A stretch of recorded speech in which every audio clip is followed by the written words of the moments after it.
Sarah's breath caught in her throat when she saw him standing in the doorway. Robert's silver eyes were locked on her. No, on his son, in her arms. The 7-year-old boy was giggling, his wheelchair abandoned across the room as she swayed gently to the music playing from her phone. She hadn't heard the door open. Robert's jaw was tight, his expensive suit somehow making him look even more dangerous. What? His voice was deadly quiet. Are you doing with my son? Her heart hammered against her ribs. This was it. She was going to lose the only job that kept her off the streets. And worse, she was going to lose Luca. 3 weeks ago, Sarah stood outside the massive iron gates of the Walsh estate, wondering if she was making the biggest mistake of her life. The job was live-in nanny for a 7-year-old boy. Excellent pay, complete discretion required. She had applied out of desperation. Mrs. Chen, the head of staff, looked her up and down. The position is for Luca, 7 years old. He's been through 6 nannies in 4 months. Why so many? The boy doesn't speak, hasn't since the accident 2 years ago that left him in the wheelchair. Most nannies treated him like he was broken. Mr. Walsh has very little patience for that. Sarah knelt down to Luca's level. Hi, Luca. I'm Sarah. That's a really cool Captain America poster. When the boy pointed to his chest and shook his head, Sarah grinned. Iron Man? Okay, I respect that. Then a presence filled the doorway. Robert Walsh stood there with silver eyes fixed on her with the focus of a predator. Mr. Walsh, Mrs. Chen said quickly. This is Sarah Mitchell, the applicant. I can see who she is. His voice was deep with a slight rasp. Luca, go with Mrs. Chen. I need to speak with Miss Mitchell. Luca looked back at Sarah with pleading eyes. Don't leave. Robert turned to look at her fully. His mother couldn't handle it. She drove her car off a bridge 2 years ago and took out a family in the other lane. Luca was in the car. Sarah's hand flew to her mouth. Oh God.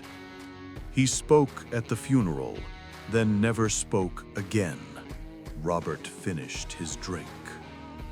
He will talk because he has a father who keeps trying, who brings him home to safety every night.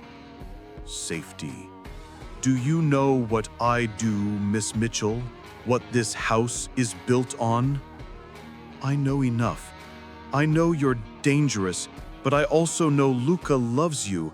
He watches the door at 7 p.m. every night, waiting for you. Something cracked in Robert's expression. Then his phone buzzed. I have to go. There's a situation. Mr. Walsh, Sarah called out. Whatever you have to do out there, come home safe. Luca needs his father. 3 days later, Mrs. Chen warned Sarah of threats from a rival family, the Castellanos. Anyone close to Mr. Walsh is a target. Sarah was desperate to bring back Luca's smile. She put on an upbeat song. My mom used to do this with me when I was sad. Want to try something? She started swaying. Luca tentatively raised his arms.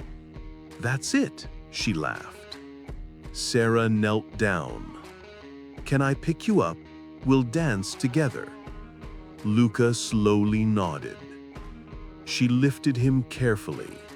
He melted into her embrace. "I've got you," Sarah whispered. "You're perfect exactly as you are." Luca's shoulders began to shake. He was crying, but not sad tears. These were tears of a dam finally breaking. "Sarah?" She spun around. Robert stood in the doorway. "My son is smiling." He cupped her face. No one has ever made him smile like that. "He just needed to feel safe enough to let go," Sarah whispered. Luca reached for his father. Sarah carefully transferred Luca into Robert's arms. The three of them stood there, moving together. "Sarah," Robert said softly, "if you ever need anything, I will burn the world down to keep you safe." A week later, Sarah walked to Robert's office. "The Castellano situation is escalating. They've made direct threats against my family. I should send you away." "I'm not leaving, Luca," Sarah said firmly. "Don't," he groaned, catching her wrists. "Don't say things like that unless you understand what they mean in my world." "Then tell me," Sarah challenged. "It means that if you're mine, I don't let you go, ever. It means I'll kill anyone who looks at you wrong." He released her. "You're Luca's nanny. That's all this can be.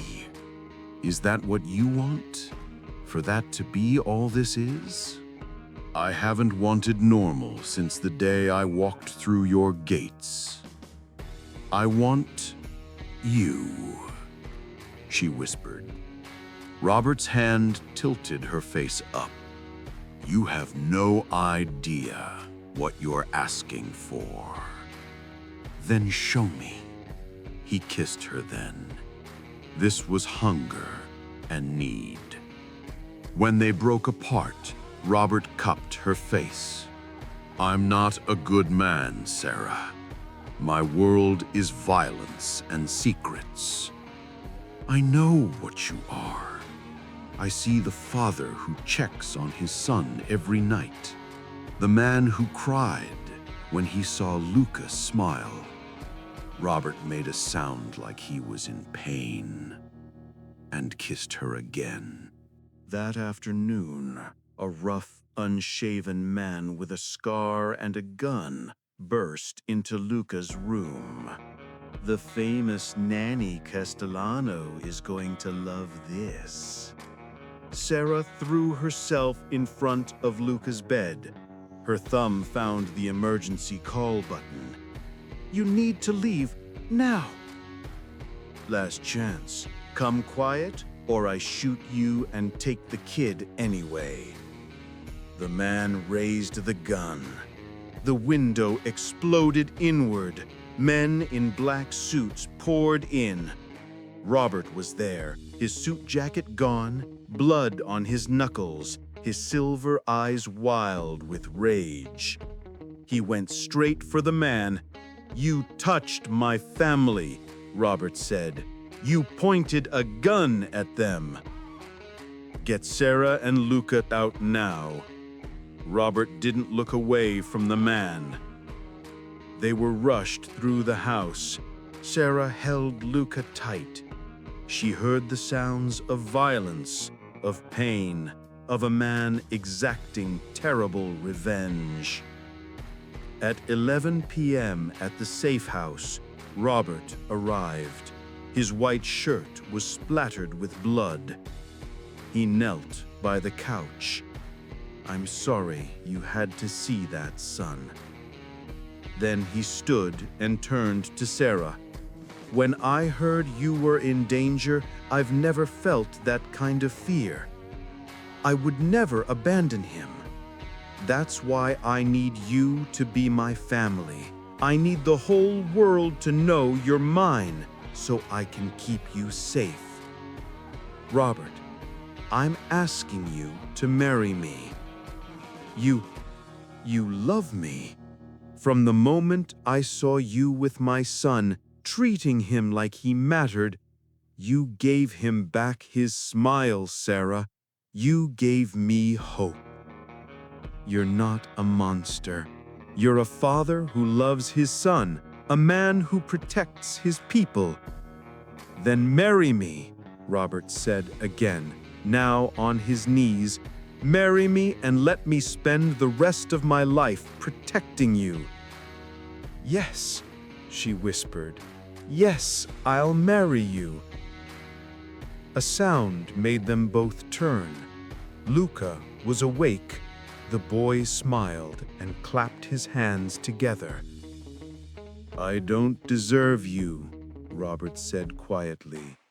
Good thing I'm not asking for what you deserve. I'm just asking for you. 3 years later, Sarah stood in the garden, 7 months pregnant. Luca had spoken his first words, "Love you, Mom." Robert's arms came around her from behind. Best decision I ever made hiring you. Best decision I ever made saying yes. As she looked up at the man she loved, she knew she'd chosen love, even when it came wrapped in danger.